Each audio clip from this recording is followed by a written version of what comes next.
Hello, mayang adlaw sanan. Inyong Uncle Dupix na sa nino. Og mao kini atong motor na si Jack Jack.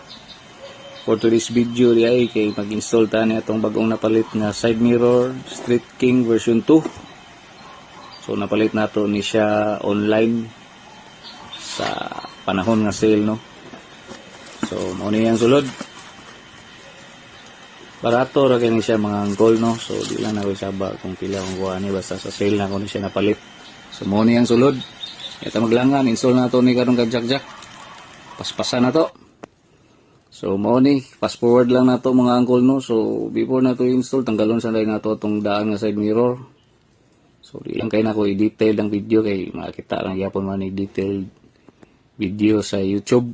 Maka-search ra mo ni sa YouTube. So kani ako pinaspasel ni kay DIY ra ni.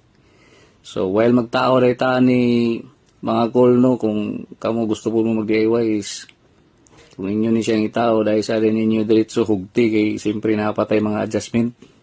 So para sa kuha dugay kay kuha ni na nakaplastar kay ang adjustment nabaguhan ko kay katong karaan nga side mirror manggod kay tako kay to siya kini kay gamay. So mo na ni resulta mga call, no.